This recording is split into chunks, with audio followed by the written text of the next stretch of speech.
So, in your opinion, can loneliness, like the trajectory that it's been going on in recent history, can we turn this around? The answer is yes, but my worry is that our communities are just too big, which means it won't happen easily, naturally. So we have to go out of our way to make it work.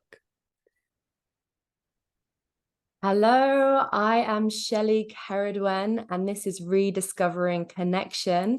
And I'm very excited today to have Mr. Robin Dunbar here with me. Good morning, good afternoon, Robin. How are you today? Good afternoon, at least here. And I'm very well, thank you. Excellent. Well, I've got up bright and early here on Vancouver Island to speak with you, and I'm tremendously excited because when I found your work, it really was the missing piece in a puzzle that I've been putting together for the last 2 years of my own research and kind of drawing on other people's research. Dunbars Number, which I think you're famous for, was really that tangible piece that I'm like, wow, all of this work that I've been looking at in terms of kind of frequency that we're spending time with close and kind of our wider spheres of social connections, the numbers in there really makes it clear to me how possible it is, how accessible it is to kind of uplift our lives through close friends. And we don't actually need that many of them. It's actually a small number that are really important. Not your other friends first are important too, but in terms of your mental health and well-being, and in terms of well-being, it's that inner circle of about 5 people really make a difference. Keep you away from the doctor. And am I right in thinking that with that inner circle of 5, if you're in a relationship, that person is one of your 5? And I think I heard you say once that that person can sometimes be 2 of your 5 if that relationship is at that kind of deep level. Yes, I guess this sort of is in the early phase of relationships. Who knows how long that might last, and it may well vary from one individual to another, but certainly during the kind of early, deeply romantic phase of a relationship, as we put it, falling in love costs you 2 friends. So you have to sacrifice 2 other people because that one special person is taking up twice as much time as everybody else is on average.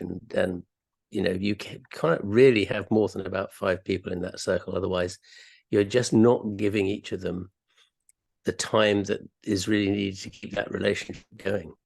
And do you think today we do dilute ourselves too much by having too many people? And that's not even just our personal connections. It's, I guess, with celebrity culture, like some people are following celebrities so avidly, like maybe they even need to come into one of those circles because they're spending so much time invested in people that they're on their circles, but you're not on their circles. Yeah, I think the problem is that there's no specification anywhere, as they say, that the people in your friendship circles have to be people you necessarily in a sense that you can sit down on the same settee as them. There's absolutely no reason why you can't have your favorite cat or dog or horse as one of those inner 5. The problem is that's actually taking up a space that might become much more important in times of crisis. So that inner core of 5, we often call them the shoulders to cry on friends. That's what their job is. They have to be so committed to you in terms of friendship that, as you might say, they're prepared to put the baby down and come and pick you up when your world falls apart. That's how much you mean to them, as opposed to sort of more general friends further out who will kind of say, well, actually, I'm a bit busy now. The baby needs changing. I'm just in the middle of cooking dinner, or, I'll have a chat with you next week. I'll get you later. What you want from these core inner friends is people who will literally, be the cavalry riding over the hill when your world falls apart. Because your world falling apart, obviously, cannot wait. It has to be sorted out now. So the problem is with fictitious individuals, and many of us do have fictitious individuals in that close circle. They might be, dead ancestors. They might be spirits in the spirit world. They might be religious saints, or the Virgin Mary, or God, or somebody like that. They might be characters on the television, and indeed, as you mentioned, they might be celebrities. Now, the problem with those is that they're really a bit one-way relationships. And my test in this case is when your world falls apart. Can you rush out into the street and throw your arms around the passing celebrity and say, "My world has fallen apart. Will you help me?" And the question is, will they or not? Well, I'll bet you anything you like, a passing celebrity or any other stranger is much more likely to reach for their phone and phone the ambulance or the police. Whereas a member of inner circle of shoulders to cry on friends, of course, will, pick you up and do whatever's necessary, take you off, sit you down with a cup of tea, whatever you require. So it's about these two-way relationships, and my worry would be if that world is filled with people who aren't in some sense real, you're not getting the real benefit. You get some benefit because you feel you have a relationship, so you feel your social world is full, but it's not the kind of relationship where you can walk around the corner and knock on the door and say, come and have a cup of, can I come and have a cup of coffee or something like that. But one of the issues is that all our relationships at some level are a bit of a mental avatar. In other words, when we fall in love with somebody, or when we find a bosom friend, as it were, what we actually create the relationship with is a kind of mental image that we make up in our own mind. Here is this wonderful person that I've just met. And this is as true of romantic relationships as it is of friendships, and it serves an important purpose. It's there for a reason, and that is, if we didn't have this kind of rosy sunglasses and this is just the most exciting thing that's ever happened to me, we're inclined to sit on the fence doing a kind of will she, won't she, will she, won't she.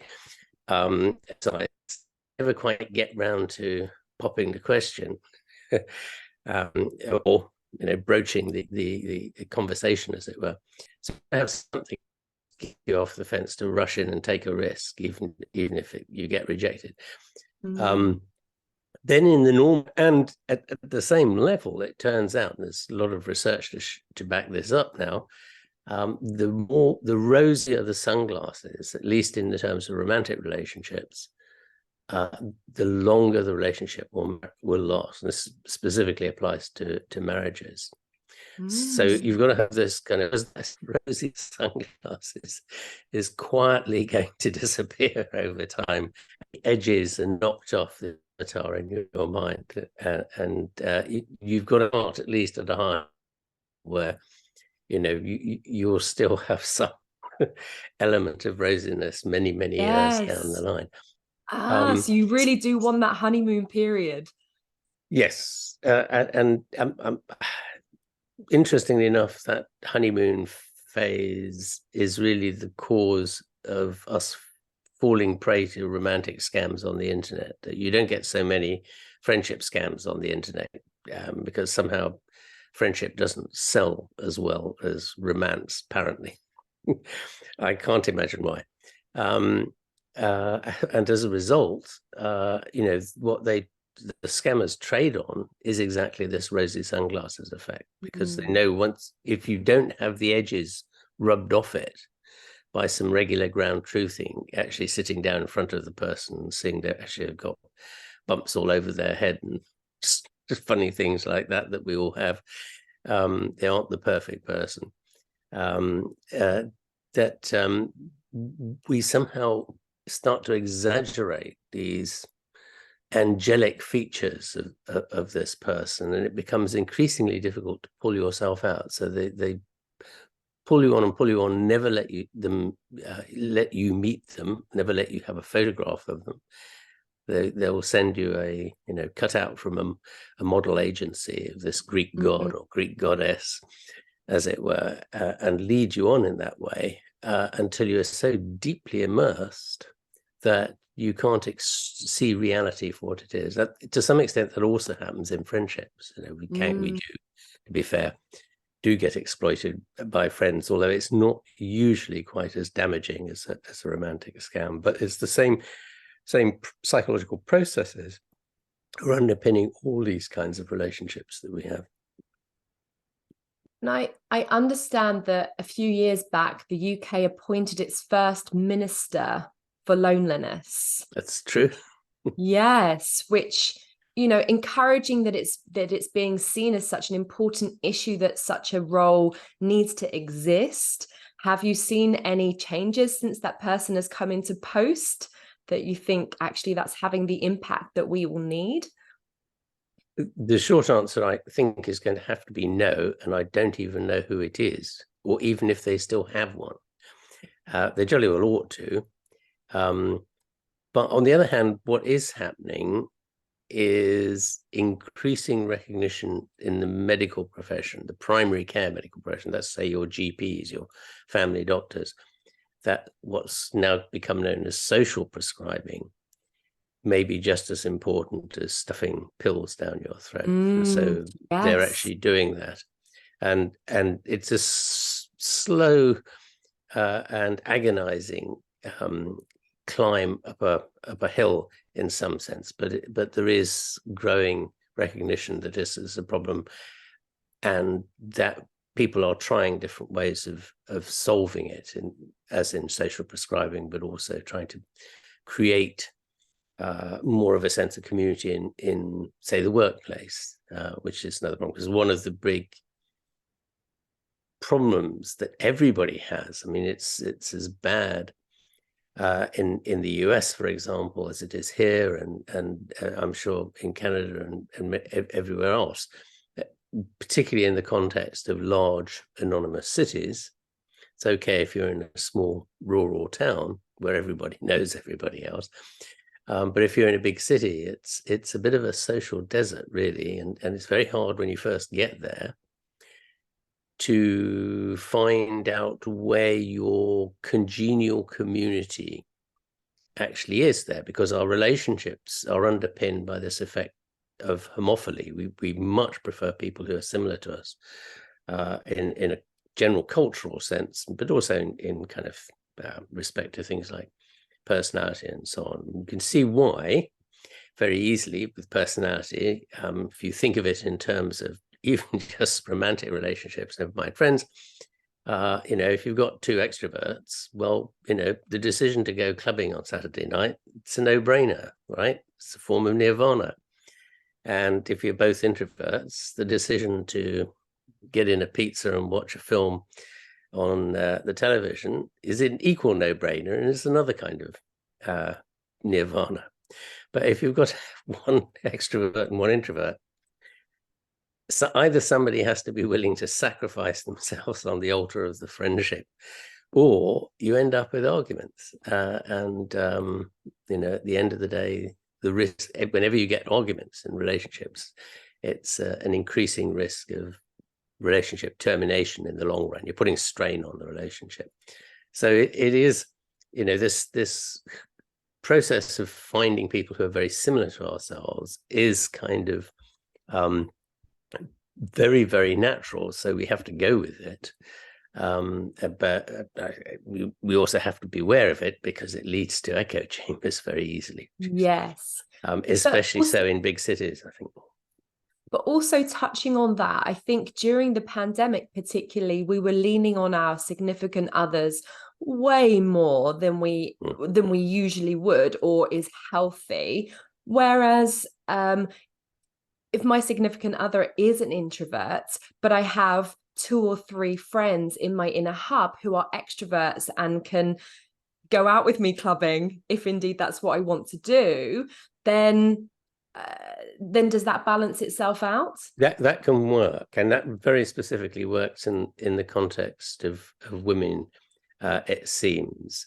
And this is what your best friend forever, your BFF, actually functions as, because if according to a very large literature now, which has been looking at this particular curious phenomenon, what women consistently seem to say, I have no authority, so I'm relying on you, is that men are completely hopeless for doing or subserving that emotional kind of confidant kind of role that's very important for them, because that kind of doesn't exist in the male world.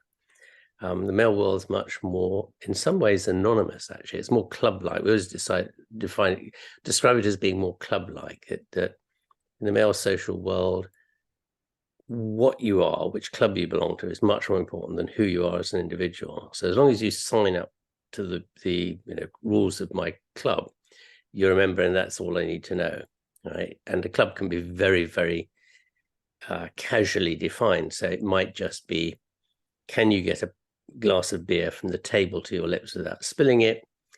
If you can, that's good enough, right? We can have fun.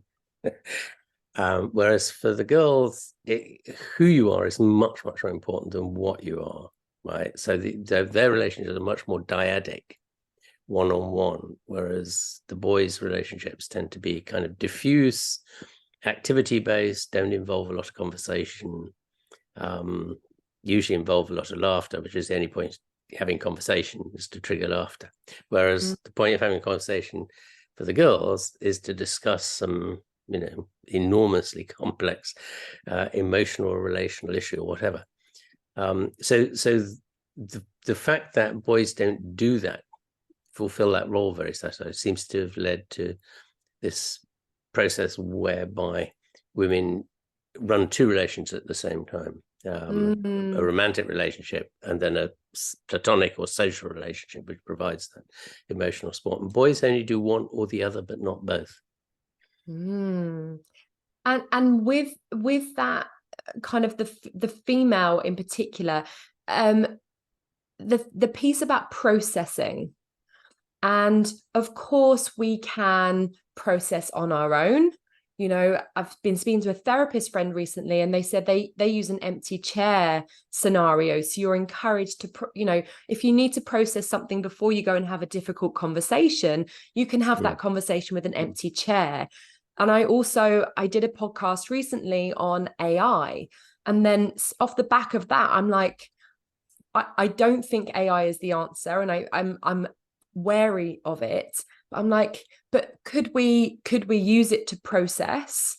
Could it be helpful to process? But then I'm like, really, that's what our close friends are for, surely. Yes. And it doesn't mean we need to divulge the names of whoever it is if there's a situation that we really need to get an understanding of. But through processing in relationship, not only is the processor, the instigator who's bringing the problem to the table, able to learn and figure out a solution, but surely the other members of the group who's discussing it is also a learning opportunity for them. Yeah, so it's a two-way learning process, really, because you're learning. I mean, you're trying to deal with your particular problem on the table right now, and I'm listening to your explanation of what's going on, and we're putting our heads together and trying to find a solution. But in that process, I'm learning how to handle that situation when it hits me further down the line. So it's a useful thing to be able to do. So those sort of um, what would you call them, psychological, social processes, I'm quite sure what really seem to be terribly important, particularly in the women's social world. It kind of isn't in the boys' social world. I mean, it just goes over the top of their heads. So much so, I mean, I don't know how many times I've been told, and told by professional social psychologists that they've picked the same thing up. You know, a couple goes to a dinner party and they hear the same conversation. They engage in the same conversation. And when they get home, the wife says to the husband, "Wasn't it terrible, you know, all the trouble that Jemima's been having with her aunties, nieces, whatever?" And the husband looks blankly and says, "What?" "But you were there, you heard." "Yes, but..." I don't remember any of that because it's just not relevant to the way boys' friendship world, social world works. And so we have to live with it because that's how male and female minds are defined, as it were. A topic that's always been very curious to me is time travel. And I don't know why, like I'm not massively into science fiction, but anything time travel, I'm there. I'm sold. I'm watching it, I'm listening to it, I'm reading it. And I'm thinking with kind of our social lives, and if we are thinking about people from the past, if we're imagining scenarios in the future, we are all time traveling Yes. the whole while. Yes. We're kind of doing that all the time, I guess, anyway, in terms of storytelling. Storytelling is really important for community social bonding.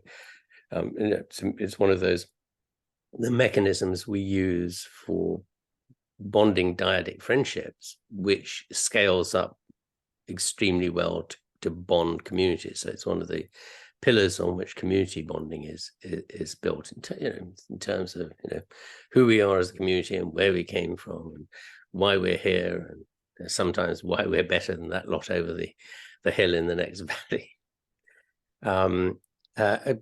But that process involves very complex psychological processes, cognitive processes, which require us to be able to detach ourselves from the world we're actually living in, the physical world in front of me. As you're telling me this story, I have to be able to detach myself from that and kind of live in, create, again, it's back to this avatar in the mind thing, but create, some vision of this capacity to imagine yourself in another place, and indeed another time, if the story is about history, let's say, is majorly important in our ability to create not just our friendships, but our communities as bonded communities. And however big that is, whether you're talking about just the little local village in the woods community, or you're talking about an enormous nation state, it's the same process that's going on. Storytelling is critical to it all, but you have to be able to detach yourself from reality to be able to do that, and that's very cognitively very complex and neurologically very expensive to do. And we think we are the only species that can actually do that. And coming back to these circles, okay, so if we work out who the 5 people are who are our people, who we're prepared to spend, say, about 40 or 50% of our time, our energy thinking about in our free time, and then there's something about then one of those 5, then you're kind of linking up with their 5, and then another one of their 5, you're linking up with their 5 to then create your 15. Is yes. that? Yeah. I mean, just to sort of sketch the background to this. Yes, so please. The number of people we can have meaningful relationships with is very limited. This is what's known as Dunbar's number, and it's about 150 people, give or take. Some variation around that, depending mostly on personality and so on. And your cognitive abilities, because your ability to handle lots of relationships simultaneously. and not, it's a bit like a juggler. I always describe it as, mental juggling. You have to be able to keep these balls in the air without dropping them by saying something completely rash and stupid at the wrong time, big faux pas, and upsetting somebody. You've got to be able to keep all these relationships sort of in your mind at the same time. So our social world realistically extends out to about 150. It turns out to be about the same size as a traditional small hunter-gatherers camp. Sorry, not a camp, actually. It's the community, the clan. So that might involve several camps. And in those kind of small-scale hunter-gatherer societies, everybody'd be related to everybody else in that community. It isn't that different, actually, even now in sort of small remote communities. I don't know, sort of in the Highlands and Islands of Scotland, or the Snowdonia in Wales, or the Yukon, or somewhere like that. We've got very, very small communities. Everybody knows everybody else. They're all intermarried. Everybody is somebody's auntie's cousin's son, and so on. What obviously has happened is we live in big cities since the sort of Neolithic. You ended up with large numbers of strangers living together, and very often your 150 is scattered across the landscape in different settlements, which is where a lot of the problems arise that we have, I think. But you take your 150 as your starting point. What you've got is a series of layers coming in towards you. If you sort of think of yourself as a stone thrown into a lake, the ripples on the pond, as it were, go out, represent rather nicely the layers of relationships. So they're very specific sizes. So the ripple, if you like, is small near to you, but much larger further out. It contains more individuals, but the height of the wave is decreases at the time. So the emotional closeness of the relationship declines.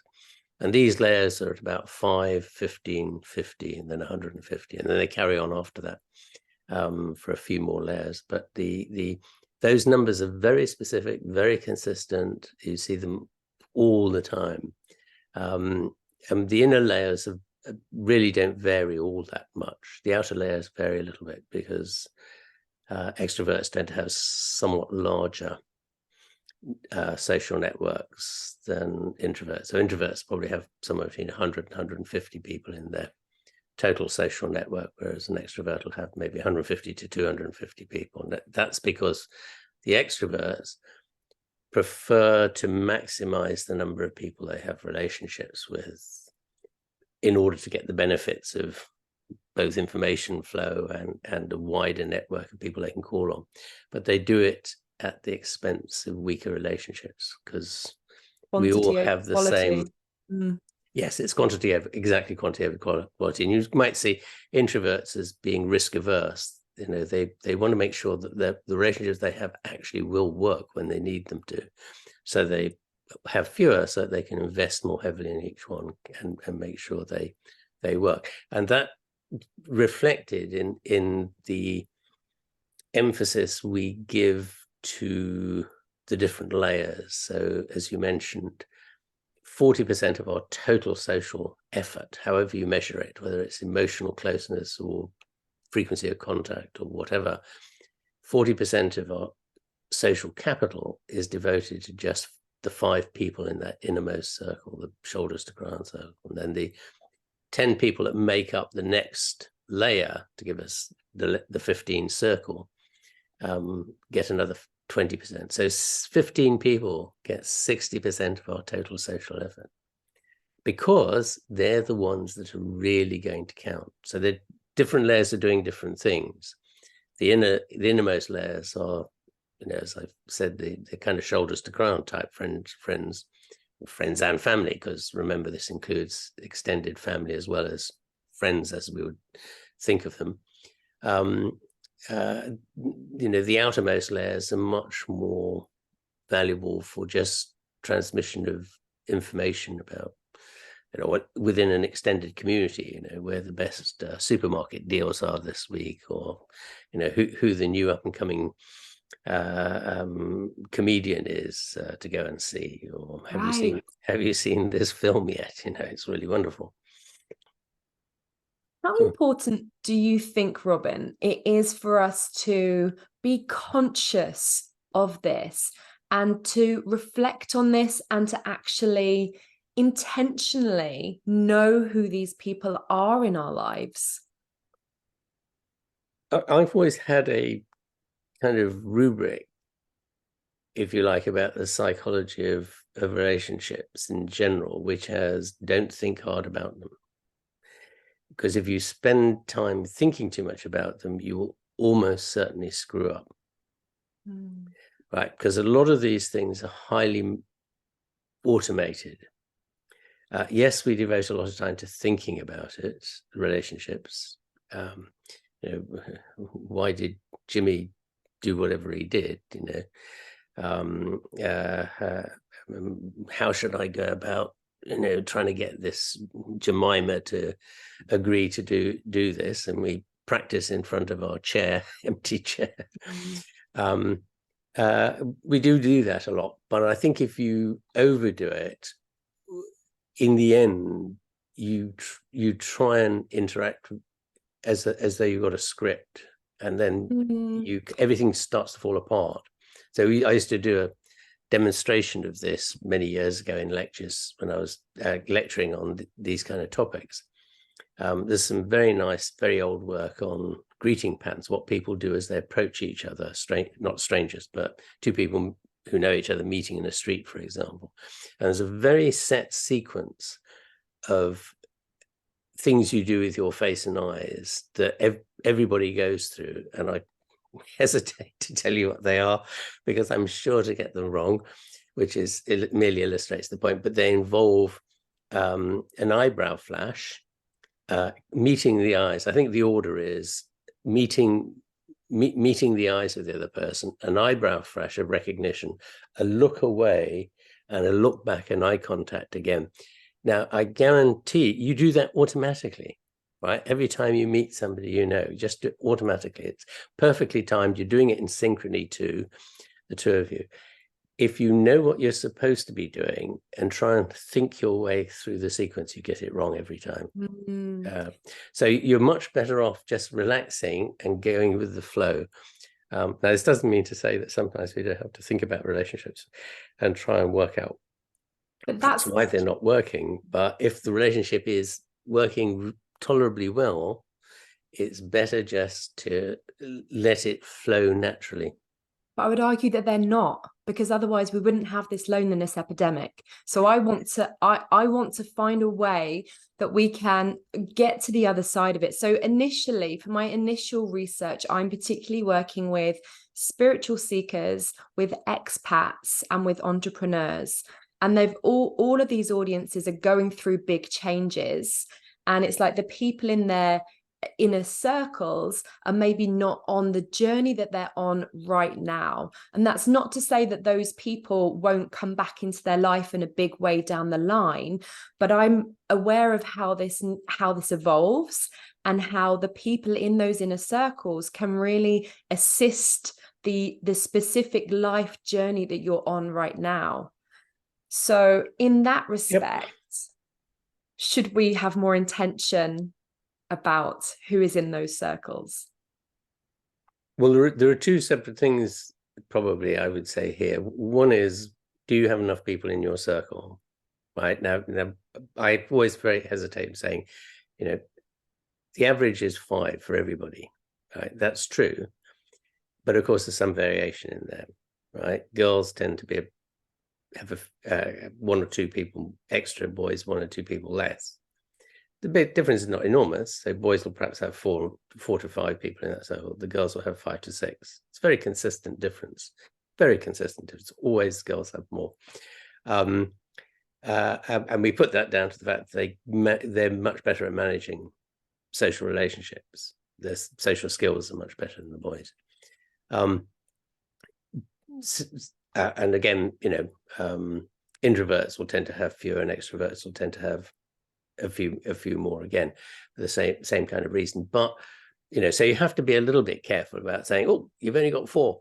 If you're happy with 4 and that makes your world zing, don't worry about it. But we do have a kind of built-in mechanism which tells us, an alarm that goes off when we're in kind of serious trouble here. It's called loneliness, right? The brain kicks in and says, get out there, talk to somebody. Yes. Now, the problem is it's kind of not easy to engineer creating friendships out of the blue. Right? Because it takes a long time to build them up. How long?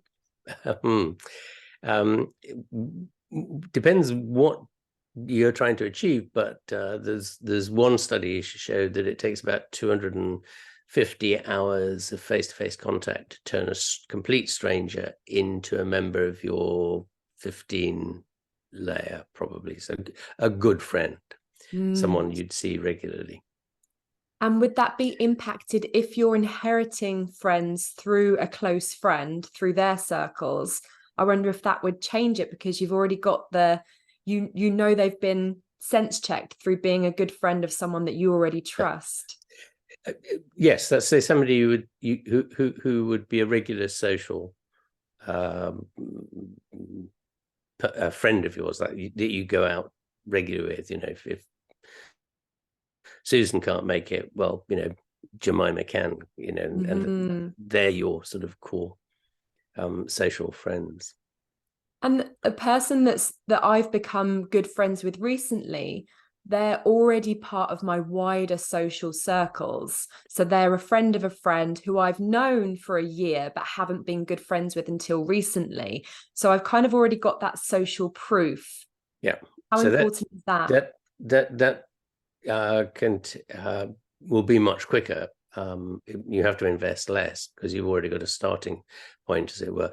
But then you have to make the effort. And then the real problem at the end of the day, so this is all about getting off the fence and Yes, bringing somebody up, or engineering a meeting or something like that, or looking for an opportunity. At the end of the day, creating friends is necessarily a two-way process, because in effect, what you're asking the other person to do is to sacrifice one of their friends. Either you're looking for the needle in the haystack, somebody who is identical to you, they're short of friends, so nirvana when you meet up, or you're having to kind of invade somebody else's existing network and I guess persuade them that you're a better friend than any of the other friends they have.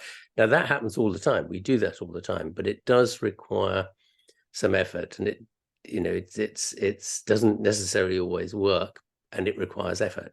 Now, we've just shown with telephone call data from the US, from Britain, and from Italy, so you might say three different cultures, social cultures, anyway, that when you meet a new person for the first time, so we're seeing that in the phone call records, suddenly this new number pops up. What happens is you phone them often, or in normal life, you engineer lots of meetings with them in order to establish who they are. And this is establishing how similar they are to you on these kind of cultural dimensions, or what we call the 7 pillars of friendship, which is kind of like a supermarket barcode of who you are and the community, the social community you belong to, the cultural community you belong to. And we're looking to match on those. And we do it with family and we do it with friends. So, even family that share more things of these 7 dimensions in common with you, you have a stronger relationship with than family members, even who might be genetically closer, but you share less in common with. And the same with friends. So it seems that we invest a lot of time in trying to sort of psych out who this person is and get to know them. And then we decide where they should lie in our network, and we anchor back on the frequency of contact, so that the frequency of contact is about right for the layer we want to put them in. Now, that seems to take a month. What we found in these data, and you can do it on all these 3 data sets, is we can predict from the frequency of calling in the first month after meeting which layer they'll end up in, and how long the friendship will last. Oh my goodness, that's so intriguing. So, but it's a reflection of the fact you have to make the effort. So you go out there and you kind of, engineer meetings, or you ring them up and hope they're not too busy not to want to talk to you, in order to set it up. But it is, in the end, all a matter of luck, in a sense. I always come back to that great observer of human foibles and human life, Jane Austen. Just see it in all her books. That everybody wants to marry Mr. Darcy for very obvious reasons, because he's very, very rich and also extremely good looking. But only one person can. So you hang on in there. You sort of thrust yourself in front of him at the ball, and drop your fan as you go past, and all these kind of things, in order to get involved in conversation with this person. But at the end of the day, they're making a choice too, and they can't manage more than so many relationships. So they make their decisions. You may, in the end, you're left out, and so you make a sort of compromise, and you go off and marry the curate instead. The curate being much less desirable and extremely poor, but it's better than nothing. So a lot of our friendships are actually friendships of convenience, I think. The ones that are very, very strong tend to be established extremely early, late teens, early 20s, college age, and it tends to be only one or two, right, that really hang together and will keep going, and you can pick up where you left off and all these kind of things. But mostly we're jumping from one friendship of convenience to another, in a context where it's better to have some sort of friend than to have no friend at all. There's two things I just want to touch on there. Firstly, the telephone research. I wonder if we can find a source for that to include that, because that's incredibly intriguing. Yep, I can send you a PDF. Thank you. And the other one, you touched on the 7 pillars of friendship, and I wonder if you could talk us through those pillars. Okay. So it turns out that our friendships are very, very heavily influenced by similarity. The effect is known as the Homophily Effect. Right? So, and it was first identified by sociologists, who pointed out that people's friends tended to be very similar to them in terms of things like religion, political views, personality, these kind of things, ethnicity. And this is indeed true. There are, I guess, 2 separate groups of things about us that we look for similarity in our friends, right? One of which is what I would call endogenous, meaning it's part of us and we can't do much about. I mean, we're born with it, in effect, right? So these are things like our gender, our ethnicity, and I use the term very specifically, not meaning race particularly, but meaning, do they come from the same village as you? Right? Are they West Coasters or East Coasters?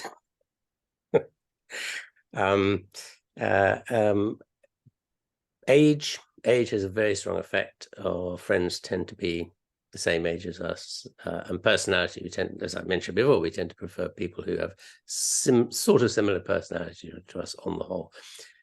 Gender is a very, very strong effect. 75% of women's social networks consist of women, and 75% of men's social networks consist of men, and that number remains absolutely constant from the age of 5 to the age of 85. It does not even budge an eyelid. And the 25% of the opposite sex in both cases tend to be family, and I'm afraid you have no choice. But given the choice, we prefer friends to be of the same sex. And I think that's because social styles are just sufficiently different. Even the way the dynamics of conversation are just sufficiently different that it just is easier, less hassle, less hard work to maintain a relationship with a friendship with somebody of the same sex than somebody of the opposite sex. So that's the endogenous things. You can't do much about those. You're stuck with them. The other half are kind of what I call exogenous. That's say they come from outside, and they're all cultural, and they define the cultural community we belong to. What's interesting is they kind of overpower the endogenous effects, particularly things like ethnicity and so on. Those will fade into the background. Not so much the gender effect, but certainly ethnicity and personality. So it will fade into the background if you match very strongly on these cultural dimensions. Now, the cultural dimensions make up what we call the 7 pillars of friendship, which are sort of like a supermarket barcode, but it's not stamped on your forehead. You speak it. And they are having the same dialect. And this is dialect down to the difference between villages. So you can place a native English speaker, according to the social linguists, way back in the 70s when they first discovered it. You can place a native English speaker to within 20 miles of where they were born, the moment they open their mouth. If you know the various dialects of English, and English is a hugely diverse language, scattered in many forms across the world. Coming from the same place. So you think it really is growing up in the same place. So you didn't have to be there at the same time, but so-and-so's bar. We used to hang out when we were kids there too. It's that kind of thing. Having the same career trajectory. So we always used to think very unkindly that the reason lawyers only had lawyers as friends is because nobody else would talk to them. But it turns out, of course, that this is not the thing, because the same is true of medics, the same is true of teachers, the same is true of journalists, etc., etc.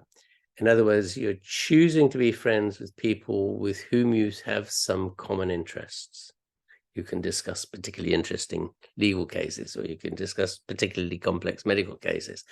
Right? It gives you something to talk about, and you know how the other person thinks and feels, and all these kind of things. Having the same hobbies and interests, it's kind of obvious, I suppose. Having the same worldview, which is a kind of mixture of your moral views, your political views, and your religious views. You look at the world in the same way. You expect the world to behave in the same way.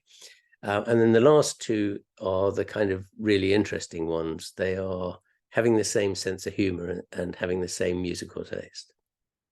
And we've done fun experiments with both of those by kind of playing back or offering people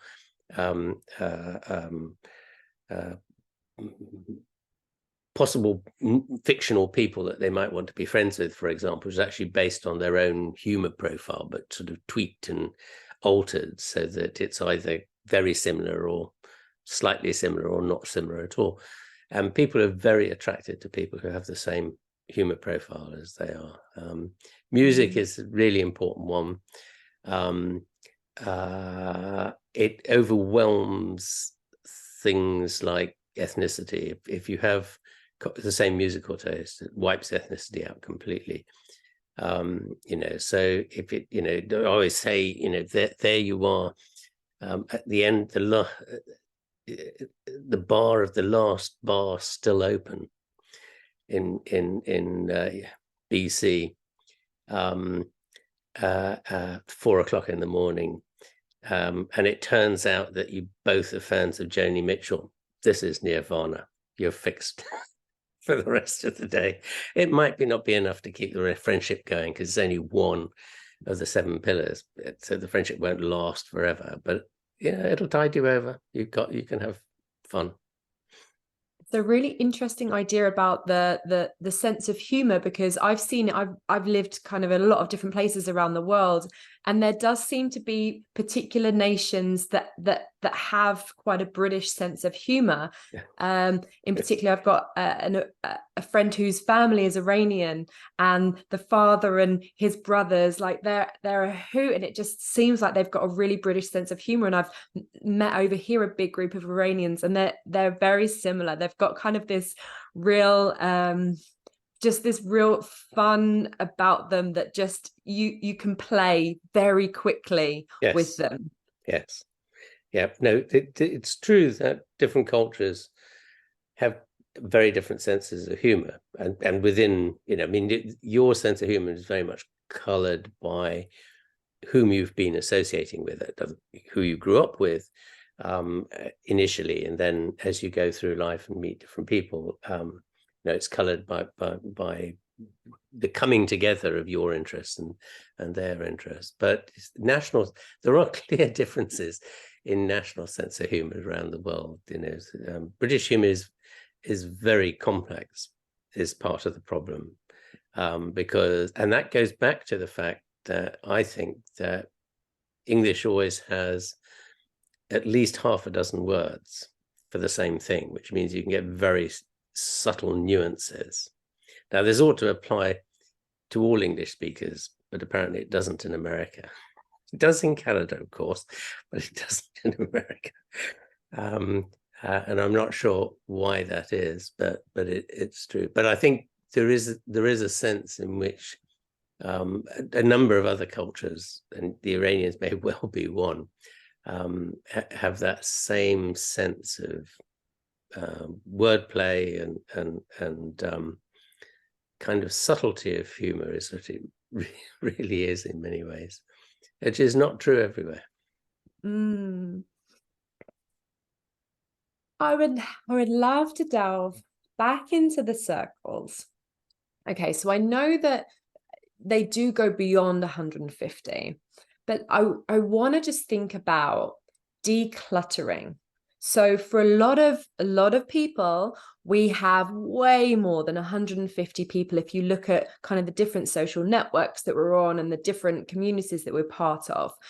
And I know you kind of said before about, it's natural, but do you think there's some value in going, okay, it's time to declutter and understand that whilst you worked with someone 20 years ago, that you have absolutely nothing in common with them today, and actually you don't need to know what they're up to with their family on holiday? Yes, in short. But I think we kind of declutter naturally anyway. I mean, there is a sense in which we try to hang on to old friendships, but I think necessity obliges us to give them up, because this is a simple consequence of the fact that if you're not seeing somebody, so each of the layers of these circles of the social network that we have corresponds to a very specific frequency with which we have to see these people. And if you drop below that frequency, the quality of the relationship dies slowly but inevitably. Takes a few years, but it is the case that if somebody who say probably is probably not your best friend forever, but somebody in that kind of core social 15 group, if you suddenly can't see them for some reason because they've moved to the other side of the world or they're in prison or whatever, that relationship will inevitably decline, and after about 3 years they will drift out of your 150 into the next layer out, which is the kind of layer of acquaintances, which includes all sorts of people like your regular barista that you get, if you're still allowed to do these things, your latte from on the way to work every morning, and as you come in the door, he or she has got your latte ready for you because they know what you want. Have a quick chat with them. You might even know what the names of their kids are. But Yes, you were kind of And this topic, Robin, I've been talking about recently, because if you see anything about your daily coffee in the newspapers, all you tend to read about is the waste, the money, and all of this. And no one's talking about the social connection that you're regularly having. So thank you for bringing that up. Yeah. Because that's it. It's serendipitous. You don't know who you're going to meet in the queue. You don't know what conversation you're going to have with a barista. Yeah. And in the end, of course, any of these social environments are potentially a place where you might meet a new best friend, right? So the big question always is, going back to your earlier question about what happens if you're short of friends and, you know, you realize you need to do something about it. The big problem everybody has is, where do you find like-minded people that would, you know, make a, you know, you'd rather have a like-minded person, you know, anybody will do as a stopgap, but you'd really rather like to have, you know, let's go for the person. Let's go for the top one for this exercise. And there's something about where do you find these people? And this is the problem that we've had with the 20-somethings generation moving to their first big job after college. You know, up till then, life has been orchestrated for you. School provides you with a network. You go to university, halls of residence, fraternities, whatever, provide you with a ready-made community. And then suddenly you're thrown into a job on the other side of the country in a big city you've never been to. You don't know anybody. You don't even know where to go to meet people. The only people you know are people at work, and they already have busy social lives. You know? So you can't necessarily guarantee that they're prepared to sacrifice their friends for you. So the question is, where do you go? And my answer on all these things, after some reflection, has been, you've got to find some kind of social type club. Singing is the best. Join a choir. I don't mean fancy, you know, the rock choirs are all the rage, aren't they? Rock choirs? Yeah, well, you know, it's sort of the equivalent here in the UK would be a Gareth Malone. You know, sort of, you need a casual choir of amateurs with somebody like Gareth Malone who kind of holds it together and keeps it going. So his Military Wives Choir and things like that. Singing, it's good old-fashioned singing around the campfire of songs everybody knows, whether it's old folk songs or it's folk songs from the 60s, depending on your age, obviously, or, you know, more modern pop songs. It doesn't really matter, because that process of singing ramps up this sense of belonging. Yes. And you know, gives you the context, gives you an opportunity, an opening into meeting other people. It turns out that volunteering is almost as good. We did a very big study some years back with my collaborators in Denmark, looking at symptoms of depression, and you minimize symptoms of depression. So this was 2 years later. So it was a prospective study. If you had 5 friends or 3 volunteering activities, and you could kind of mix and match them, but you couldn't add them together, right? So you can have 3 friends and 1 or 2, let's say, volunteering activities. That was okay. Or you could have no friends and 3 volunteering activities, or no volunteering and 5 friends, but you couldn't sort of add 5 friends and 3 voluntary activities together, because you're spreading your load too thinly, right? And the point about the volunteering, and you know, you minimized your risk of depression by having 3 volunteering activities. So this was, you know, things like helping with the Scouts, helping with a political party, probably helping in a charity shop, doing the flowers at church, if you do those kind of things. Those, you know, kind of things, they're very social activities. You're meeting people, and people with at least in principle some sort of common interest. Otherwise they wouldn't be volunteering in that particular context, right?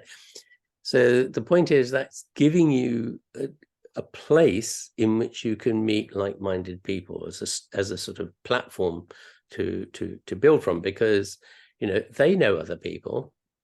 and they may know people who are lonely too. So they think, aha, this is village matchmaker stuff, but on the friendship scale, not the marriage scale, as it were. So it's finding the right kind of environments, and any of those kind of contexts where there are many people present and enjoying themselves is what you need to look for. And it's hard, okay, sometimes it's hard to know if you move to a new location, as you did 2 years ago. It's hard to know where these are. It takes a while to find out. But I think the whole problem, and this is a much bigger problem now. I mean, people have always moved, right? Otherwise, Canada and the US wouldn't be full of Europeans in the way they are. People have always moved, but by and large, in the past, they've either moved as groups, or they've moved as in relatively small numbers into small communities. The problem now, I think, is everything is so much more mobile for jobs in particular. People are moving many times to completely new places, not necessarily within the same country, during their working life. And every time you do that, it's fine if you've got if you move as a family, because you've got a little kind of base to work from. But if you're moving as a single person, you're being thrown into the sea full of sharks, and you have no idea where the safe islands are. And then, Robin, if you go and you try and keep your 4 in your circle, then there's no spaciousness to be inviting others in. Yes. So do you need to take a sabbatical on friendships if you move abroad to allow that? I think you do. You have to be prepared to sacrifice. I mean, the problem is you will never properly sacrifice your family relationships, and they occupy about 50%. In small scale societies, they are your entire 150 in very small scale societies. But even in the modern world, with our small family sizes, your extended family still counts for about 50% of your total 150 when you top them up. And we give priority to them, and they kind of self-regulate, because there are lots of interconnections that keep everybody in the loop and, sort of maintain their interest in you or your interest in them. It's the friendship circles that disappear very quickly, and as a result of which, as we move through life, we end up with these sort of little pockets of 2 or 3 people from previous existences. We sort of collect them as we move, from one city, one job to another, and we hang on to the ones that really matter. But those relationships tend to die away very quickly, and so they do free up. But I think it is important in the end to be prepared to sacrifice some of those in order to maintain working relationships with a small group of friends that are going to matter.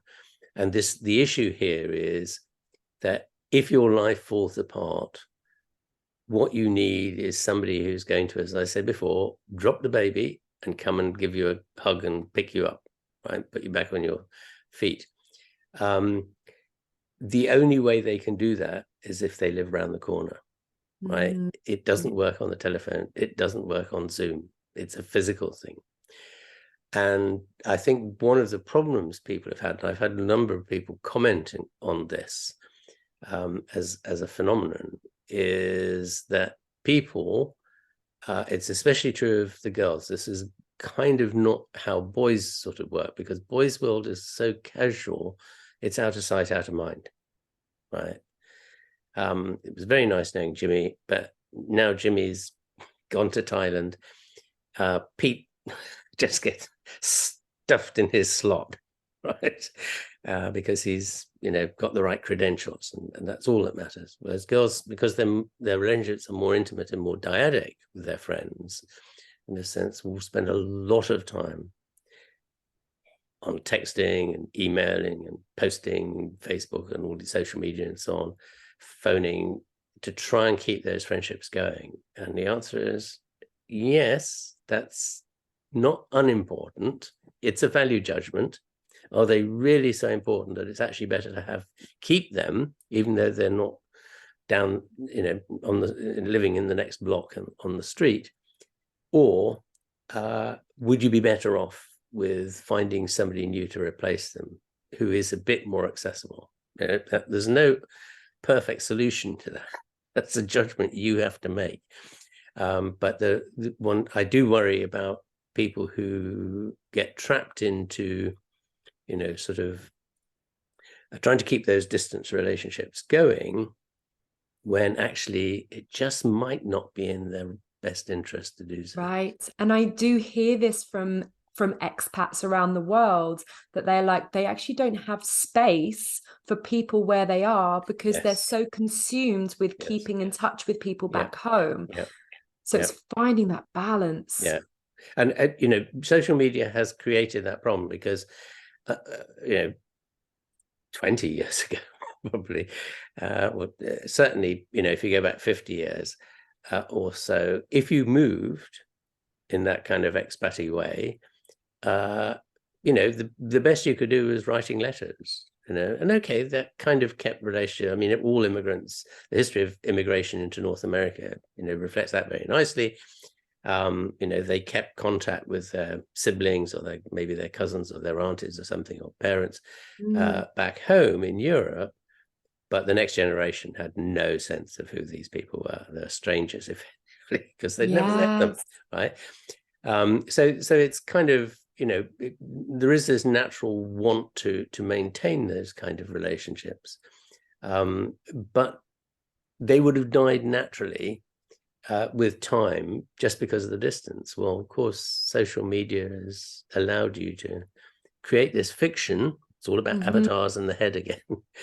That you can maintain these relationships even though you're not physically there. Well, you could argue that if you're a kind of peripatetic expat in the business world, or embassy staff or something like that, eventually you're going to go back home. You're not all going to emigrate to Timbuktu or wherever, and therefore keeping those relationships ticking over to come back to in the future may be important. But on the other hand, if you're decided you're going to emigrate to Canada and not go back to Wales or wherever you want to consider you came from, then actually, well, it's kind of, you don't want to get rid of those relationships and offload them like that, because it'd always be a hub for us cancelling anyway.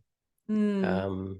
But you do need to think about building new ones. And you touched on social networks there, and like personally for me, so I've got LinkedIn, Twitter, Instagram, Facebook.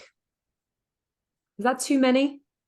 Do we need to focus on less? Is less more? I think the problem is you spend so much time on it that actually you risk taking time away from real relationships. That's particularly clear, I think, with things like LinkedIn or Twitter.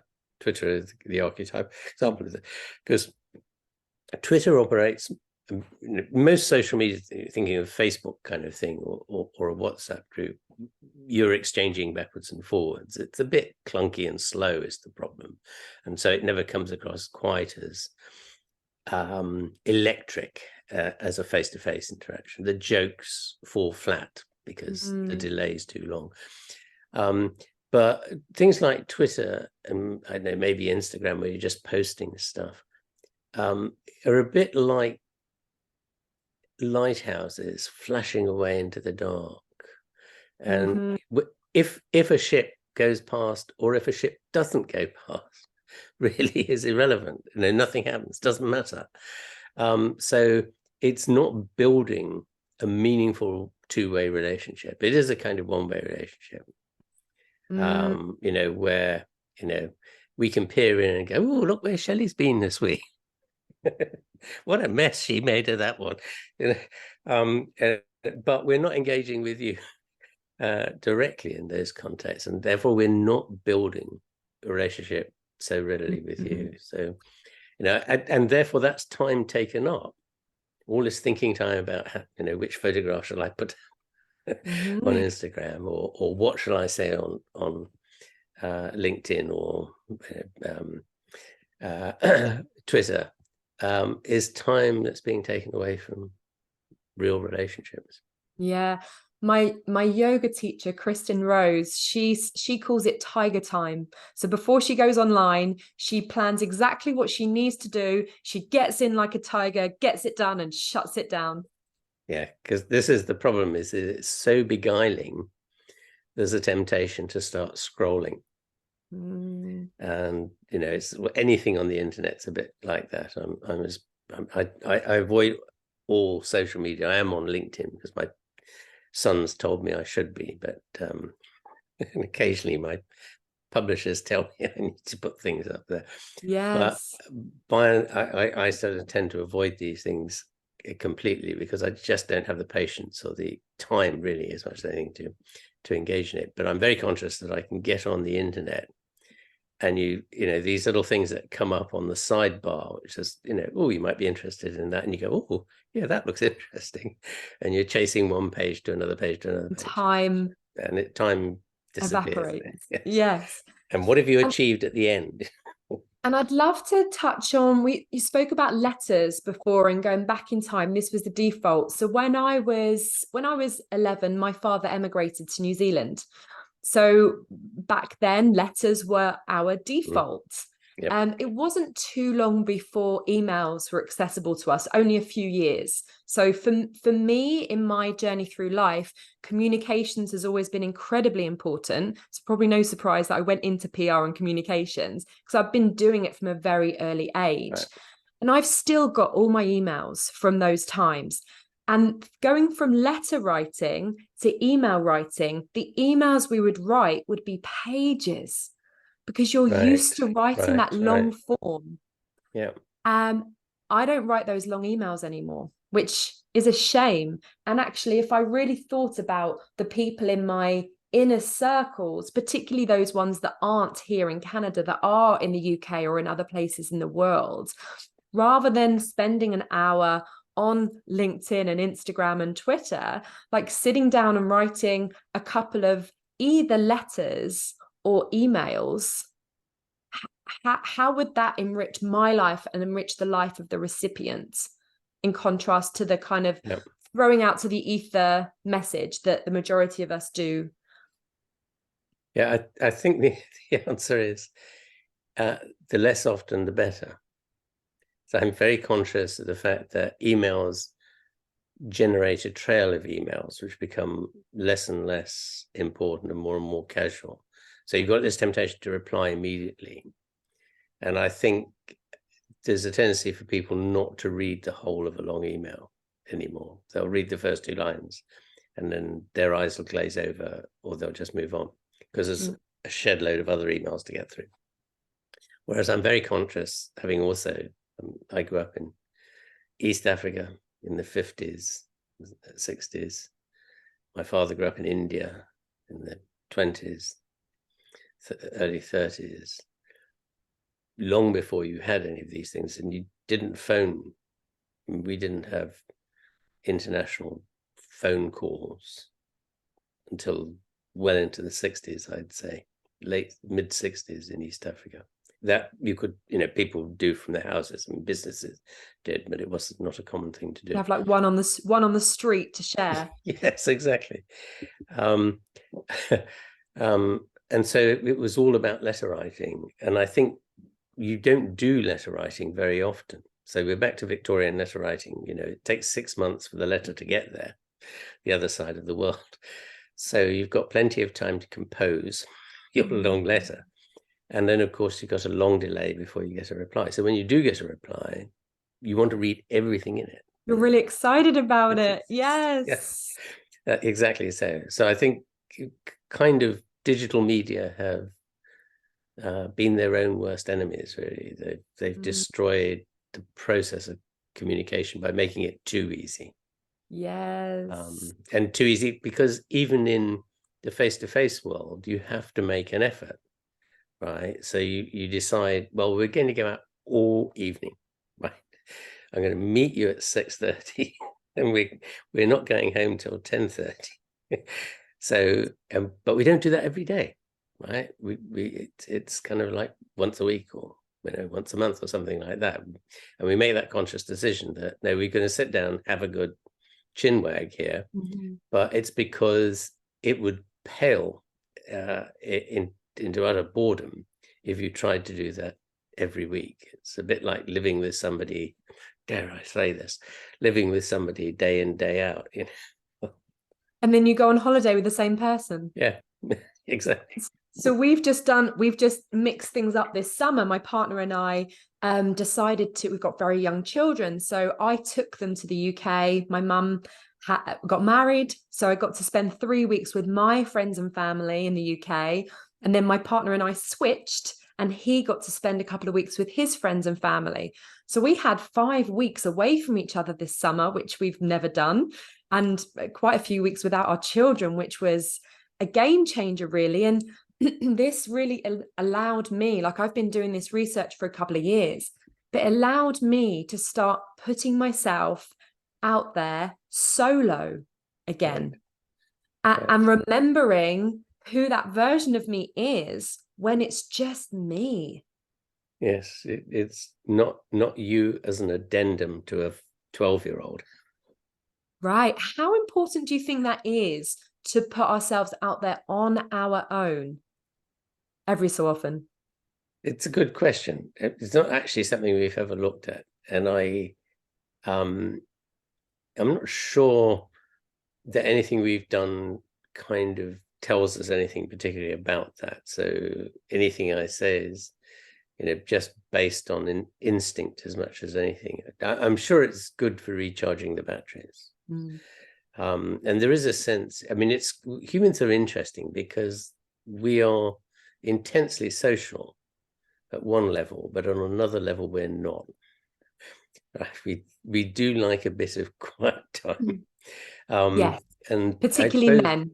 And particularly men, yes, because they are much, much less social. If you look at groups of ramblers, the women they break up straight away into two groups, the women and the men, right? It's back to this tendency for homophily to kick in, and it does in all conversations. If you have more than 4 people in a conversation, that group will break up into 2 conversational groups, one of men predominantly, the other of women predominantly. And the women, because conversation is crucial to how they build and manage their relationships, that's central to what maintains the quality of their relationships. So they will engage with each other. Whereas men don't. Conversation is primary function of conversation for men is to tell jokes. That's all. It's to make you laugh, right? And anything beyond that isn't terribly interesting. So they don't remember much of the conversation, right? So, I meet up with some guys once a month or thereabouts for a pie and a pint at lunch. And my wife always asks me, what do you talk about? I go, I have no idea. But you were there for several hours. Yeah. Whereas women will know what the whole conversation is from beginning to end. So, and I have there was a lovely photograph that was in a lot of magazines, because it's such a beautiful photograph, way back, it must have been about the 80s, of 2 old Greek men sitting in the sunshine outside a taverna, right, in the side by side, either side of a table. And jolly well what was going on. Every so often they'd pick up their glass of ouzo or their coffee and take a sip, put it down. It's complete silence, right? Not saying a word to each other. This is boys bonding, because the way boys bond their relationships is activity based. It's doing stuff, banging heads together, whether that's on the rugby field or the ice hockey field. or climbing mountains, or canoeing, kayaking on the lake, or what. It's activity, very activity based in some form, and often doesn't involve much conversation. Yes. So, so these are important to kind of aspects of this, the way our social worlds are built, that are important, and having time out on top of that then often becomes important for allowing you to reset the button. I remember my supervisor, PhD supervisor, who worked on Tibetans in Ladakh, Little Tibet, which is the Indian side of the Zanskar Valley in Kashmir, which is sort of extension of Tibet that got left behind in India, basically. And he was saying what happens there, because they have polyandrous marriages. So the wife marries a complete set of brothers who range in age from 3 at the youngest to perhaps early 20s, the oldest, when they get marrying 20s as it were. And handling these 5 husbands in the end gets to them sooner or later. And he says it's all kind of accepted, culturally accepted. Every so often the wife is permitted to go mad, and you just leave her alone, right? It's just resetting a button. So this is really taking time out. So they'll do kind of crazy things which you wouldn't do in normal life, like run along very high walls, which are sort of 1 brick wide and 50 feet off the ground and things like that. And they're just getting out of the house, basically, and getting into their own headspace, just to kind of reboot. So I think that those kind of things you could do it. That's how they do it, right? I wouldn't recommend it, but there are maybe safer ways of doing it. But one can see the logic here that yes, we're social creatures, but living in intense intimacy is very, very stressful in the end, and you need just a little bit of a break. And I tried this last year. I moved with my family into an intentional community for 4 months. So I tried this, and I thought that this was going to be the way for me. And I still like a lot of elements of that way of living. And I don't know how that will evolve in my mind going into the future, but it did feel very intense. Right. And I was quite relieved once we moved back to modern society. I was quite relieved. Yes, to shut yourself in your bedroom. Yes. Right. Yeah, we did have our own separate home, like a 2-bedroom home. But even so, there was a lot of time in community. Yeah. And this is why monastic orders end up becoming silent. You're not allowed to talk to anybody else, except for half an hour over lunch or something. It's the only way to maintain. I'm sure it's the only way to maintain. If they've learned by experience and practice, this is the only way to keep the place sane, keep the place together. Good. Something that came up when I ran a workshop recently on relationships and how relationships evolve. And one of the things that came to me then was, are we looking for people that we can simply be with? So yes, there's people you can do things with, but the kind of people that you would be happy just not saying anything with. Yeah. Right? Yeah. So I think this goes back to the 7 pillars. Right. So these are, these are the people who instantly when you first meet them, they're a complete, doppelganger to you, and it's obvious that they are your best friend forever. And they always share almost all the 7 pillars with you in some way or other. And the problem is, the fewer the 7 pillars you share with somebody, the more likely you are to get friction. because you're going to disagree about something. If you don't share a 7 pillar, you know. So how many of the 7 needs to be tick, tick, tick? As a kind of rough guide, I'm always suggest that you need 6 or 7 of the 7 pillars to be in the inner circle of 5. You need at least 1 to be in the 150. So you can kind of scatter them, the 7 pillars, across the layers in between. But you really need 6 or 7 to be the same, to have a very close kind of intimate social relation. I don't even mean intimate romantic relation. I mean a close platonic relationship, to keep it going over a long period of time. And one of the things I heard you say in another interview, that when you were doing part of this research, you would get people to write down their 150. And you said in one interview that one woman got incredibly pissed off with you for making her do it. Yes. So what would be a good way to start? Like, do you think having 15 people in your mind and starting to think about that before you start thinking about which spheres they're in? What would be a good number in your mind to get started? I think probably the best place is the 5 and 15 circles, because beyond that, they are so much less important to you. They're part of your wider circle for sure, but that's what we call your Christmas card circle. You think about them once a year. And the days when people used to send Christmas cards anyway, come early December, you would sit down and think, oh, who should I send a Christmas card? Who still means something to me? So, those relationships probably aren't, it's not they're unimportant, but they aren't that important. The ones in the inner circles are the ones that you really want to tot up and see who's there and why they're there. And at least those 2 inner circles are quite small numbers. So it's a maximum of 15 people, 5 people in the shoulders to ground circle, and then another 10 people to make up the 15 circle. And so that's a manageable number. Second sphere as well. Is it supporters?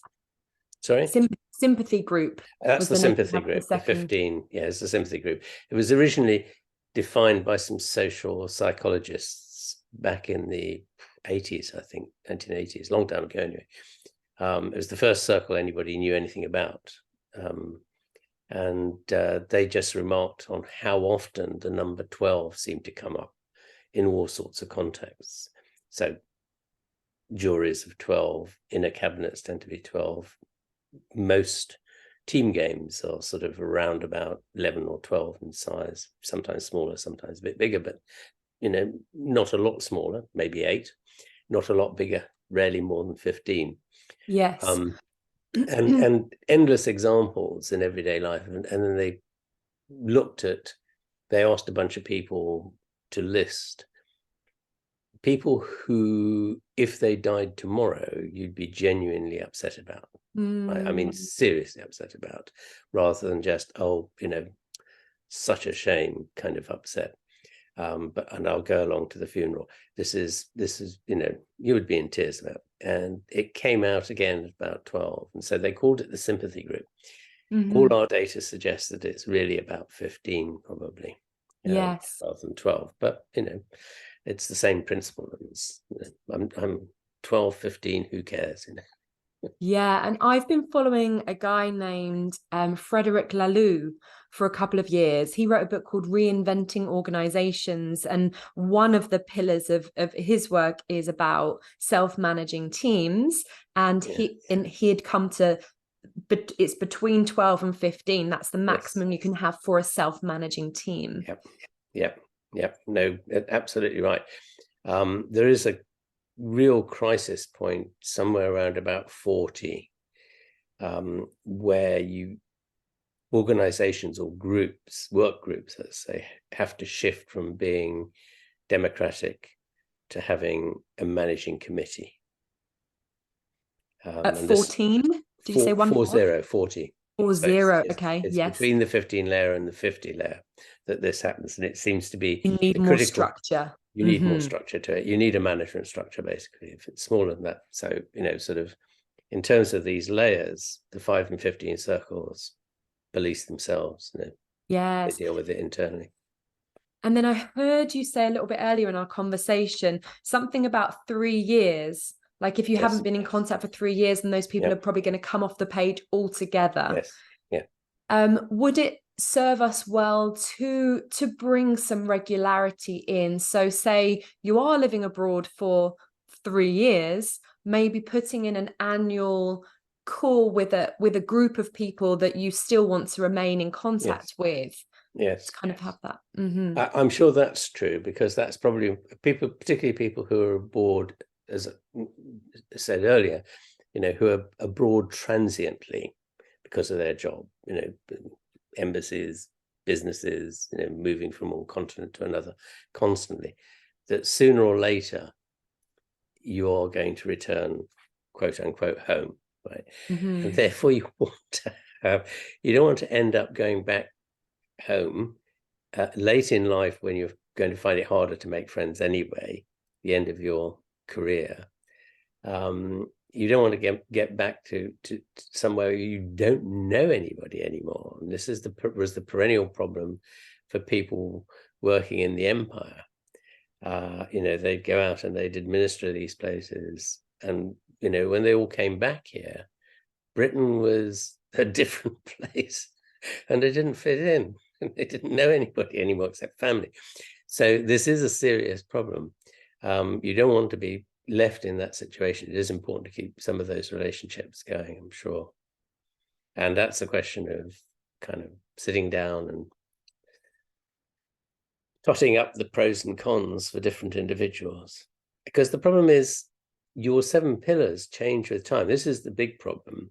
At least with family, you've got certain kinds of constancies, which is the other members of the family that you all have an interest in. But with friends, it's what you're interested in, not who you're interested in, as much as anything. And those 7 pillars components, the cultural components, change across life as well.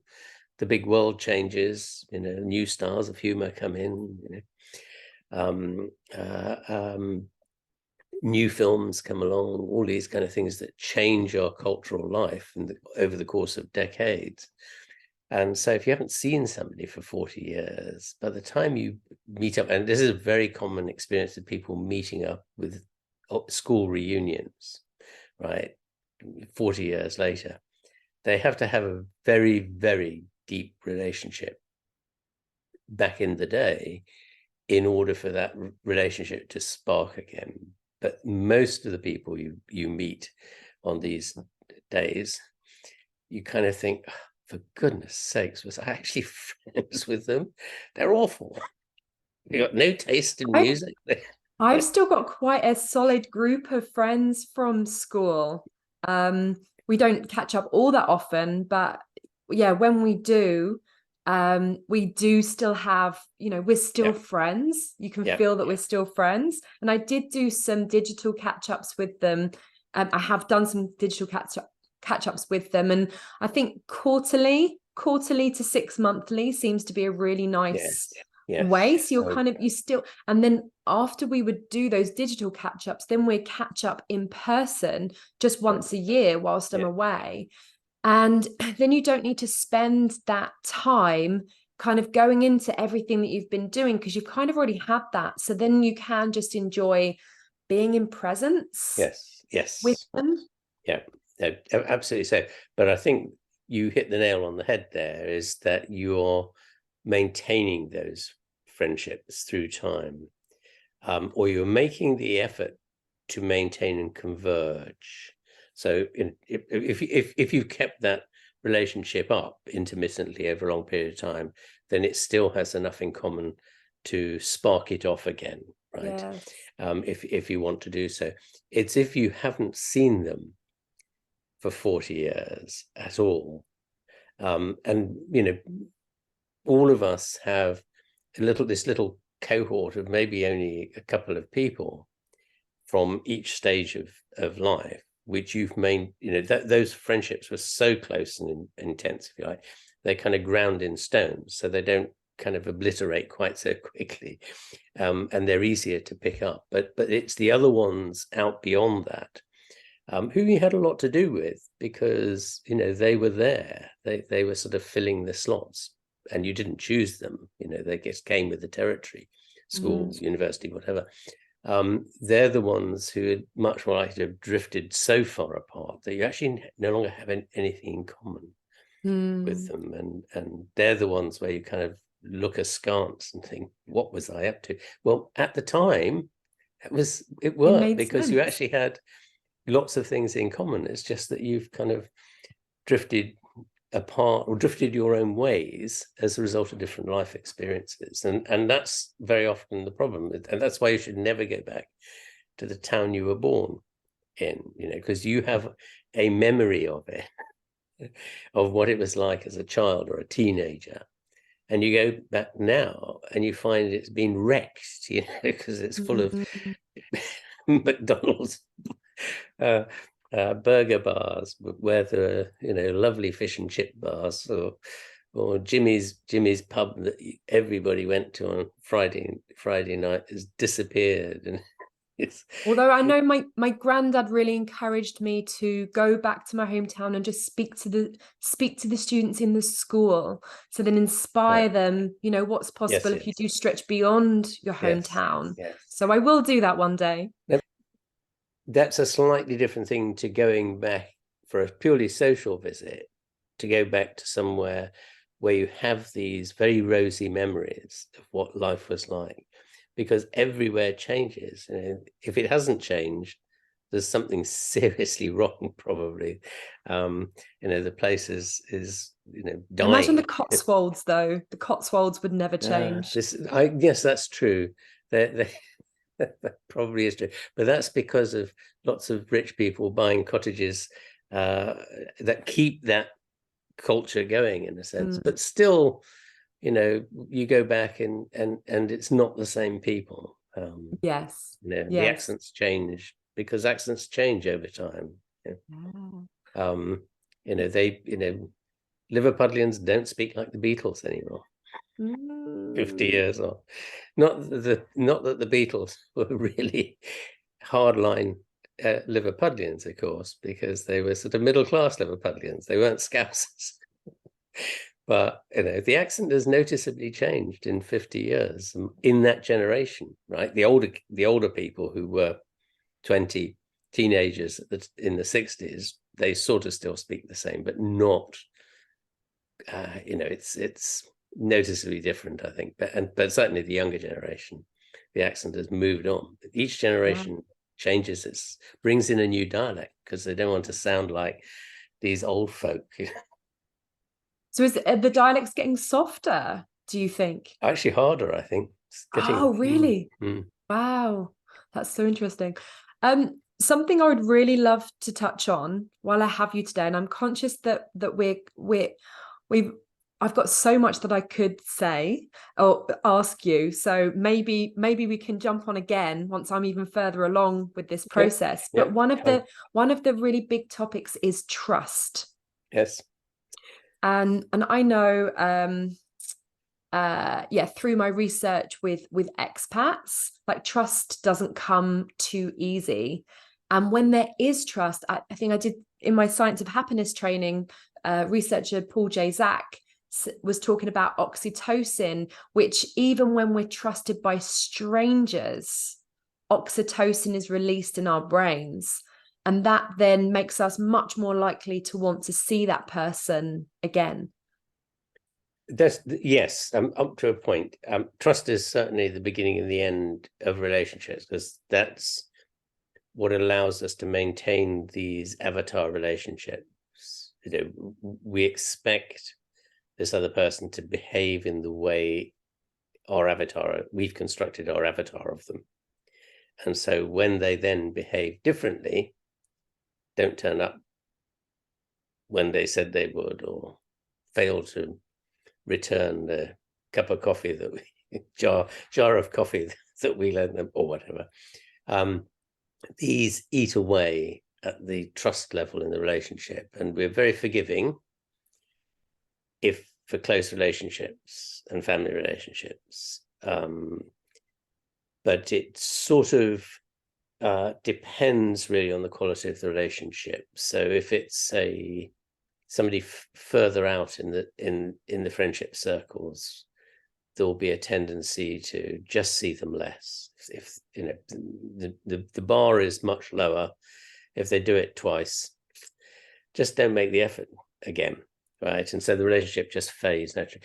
If it's close in, so particularly romantic relationships, best friend relationships, very close family relationships, we're extremely tolerant, forgiving, until finally this extra straw is added to the camel's back. And at that point, everything collapses catastrophically. And those, because you've just done it once too often, right? And those relationships are very difficult to reconcile. They're almost always deathbed reconciliations or not at all. Because somebody is so outraged and offended. So they happen fairly regularly, surprisingly often, actually, we thought. About once in every 10 years, a close relationship will collapse like that. Was from the data we collected anyway. Yeah, there was what was the second part of your question? I've forgotten. Oxytocin. Oh, oxytocin. Okay. So yes, oxytocin plays a sort of role, but it seems like the role that oxytocin plays is actually by persuading you to be generous. Right. So if you have the right oxytocin genes, you are more tolerant and loving, I suppose you might say, than somebody who has a different set of oxytocin genes. It's there's two problems with oxytocin though in this context. One is it's very short-lived. It has a half-life in the order of 30 seconds to a minute, something like that, because originally its function is to maintain water balance. And it comes from our fish ancestors, and for us it's to keep the body's fluids still at the right level, from which it got adapted to lactation. So it's very heavily involved in lactation, causes milk letdown when babies are put on the teat, as it were. The stimulation of them sucking triggers the oxytocin system, and that triggers milk letdown. And then from that, it got adapted to romantic relationships through sex. So sex triggers oxytocin release. But it's very short-lived, and its effects are not at all long-term. And it's impossible, or it seems to be impossible, to trigger it in other people. You either have it or you don't, right? You might trigger it in somebody else, but only if they've got the right genes. What seems to be important in creating these bonded relationships, and the trust component of it, is actually the endorphin system. The endorphin system has a half-life measured in minutes rather than seconds. In hours rather than seconds. Has a half-life of about an hour and a half. It is very easy to trigger the endorphin system in other people. And you can do it through physical contact. So it comes from monkeys, social grooming, which we still do, but we've adapted it because we don't have much fur anymore. But you do see it. You see really good primate social grooming occasionally, for example, in the context of mothers playing with the hair of their young children. It really is just out of the script book. Really, it's marvelous to watch. But you also see it in adults in a similar way. But the more general way we've adapted it is in terms of cuddling and stroking and hugging and things like that. Because what it does is a highly specialized neural system in the skin, which responds to one stimulus and one stimulus only, and that is light, slow stroking at 3 centimeters a second exactly, which is actually the speed of hand movements during grooming in monkeys. What the deformation of the skin and the hairs, you've still got the hairs there, or the hair roots, even if you're not terribly hairy, over most of the body. The machinery of hairs is still there, and it's these receptors are all over the hairy skin. So as you stroke somebody, you're deforming the skin and moving the receptors, and they trigger a response. They're very slow. The nerves that connect them to the brain are completely different to the nerves for the rest of the peripheral nerve system.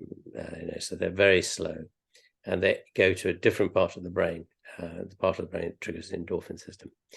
And that seems to create this sense of warmth towards another person. It literally is warmth, because it's been shown that we get the same sensation from that as we get from holding a warm cup of coffee. The same bit of the brain is firing up. Now, this stuff works fine in the monkey-like way for our close relationships, which is why we do a lot of stroking and hugging and the like with our closer friends and family. But there's a limit. We think probably the limit is about 50, out to 50 people, that sort of area. So by no means the 450. Beyond 50 people, it's handshakes only. I'm letting you get a little close, but coming any closer than this, mate. Right. But what we've done, because we've still got the same problem of how to bond these very big groups using this same endorphin mechanism, because that's the glue that creates bonded relationships in primates. What we've found is other ways of triggering the system that don't have the intimacy that makes touch so limiting. And these include things like laughter, which we can, and the point is, without the intimacy, it means you can trigger it in several people simultaneously, and therefore have a bigger group, bigger bonding group, if you like, grooming group. And they are, as they came in successively over a couple of million years, laughter, which seems to be very ancient, so we share it with the great apes. Singing and dancing, singing without words, the rituals of religion, feasting, eating and drinking alcohol together. Alcohol is a very good trigger of the endorphin system, and telling emotional sub stories. And all of these we've shown trigger the endorphin system, and all of them we've shown create a sense of bonding with the people you do it with. And it doesn't affect quality of your relationship with people who are not there. So even though if your best friend is not there on the day when you have this social meal or do some dancing, it doesn't affect the relationship with them, but it changes the relationship you have with a complete stranger. It turns them into a friend. Beautiful. And there's an interesting thing about endorphins is we think that they are responsible for trance states.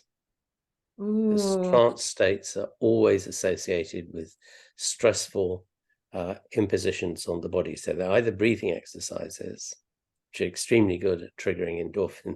So this is why laughter works, right? Because you're pumping very, very hard on the diaphragm, but controlled breath release, as in singing, is also extremely good. And so breath control, as in Buddhist type meditation exercises, is doing the same thing. It's triggering the endorphin system. So that's the sophisticated way of doing it, if you like. The brute force and ignorance way, which is equally good, but just harder work, is to do it as it's often done in many, particularly both the South and the North American Indian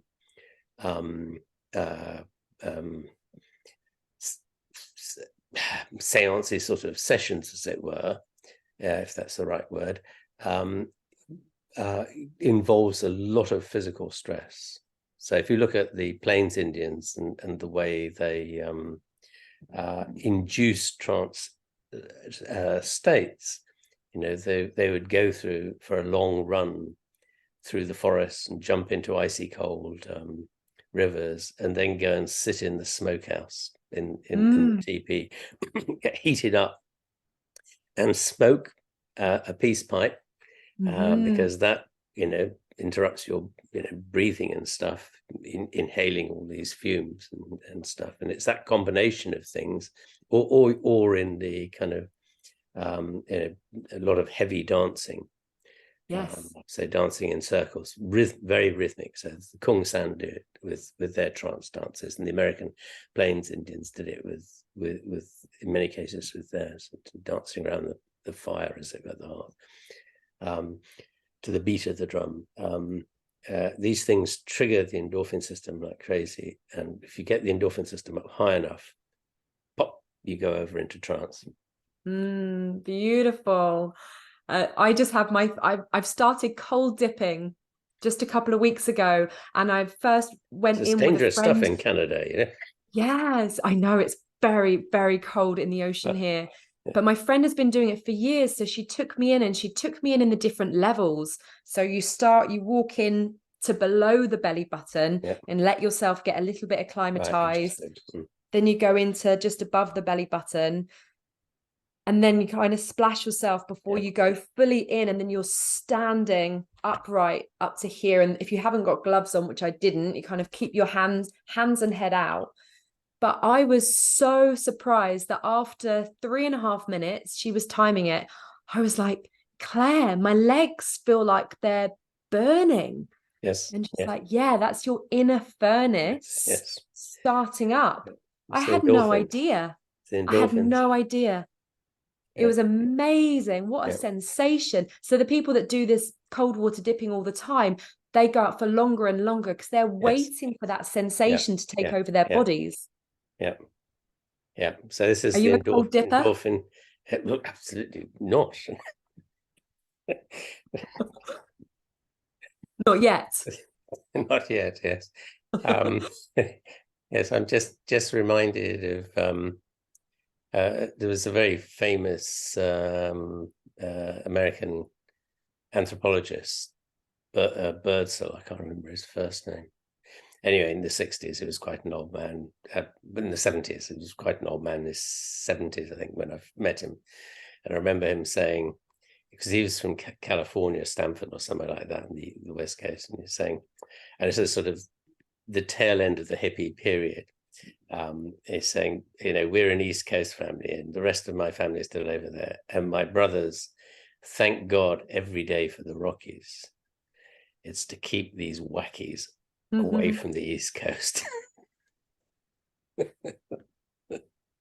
See, I've always gravitated west. When I lived in Australia, I lived in Perth, and when I lived in the UK, I moved to Wales, and now I've moved to Canada. I'm on the West Coast. I spent my earliest years in Kalgoorlie, in Western Australia. Oh, right. The mining town. Yes. In the middle of nowhere. Until what age? I was about 3 when we left, and we went to East Africa. So. Yeah, so you were traveling around a lot as a young child. And then did you find a stable base? No, because we were always moving in East Africa.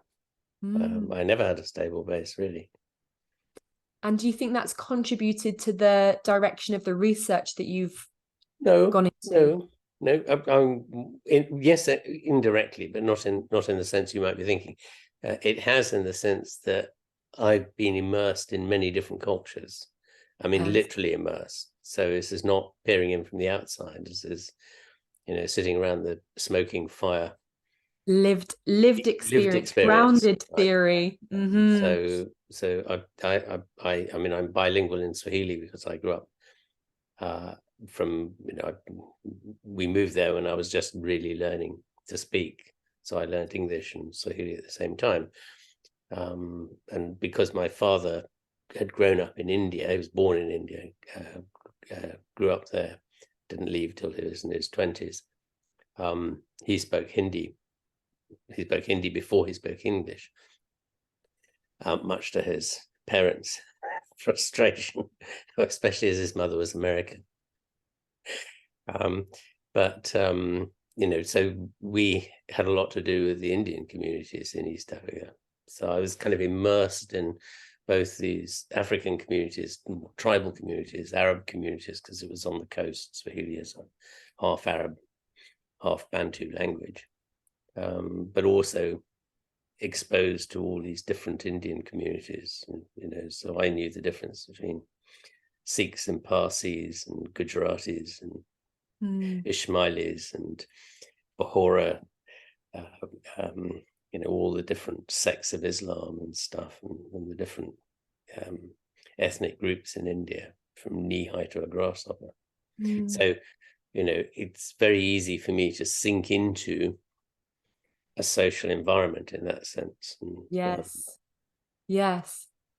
I see that. So in your opinion, can loneliness, like the trajectory that it's been going on in recent history, can we turn this around? The answer is yes, but my worry is that our communities are just too big, which means it won't happen easily naturally. So we have to go out of our way to make it work.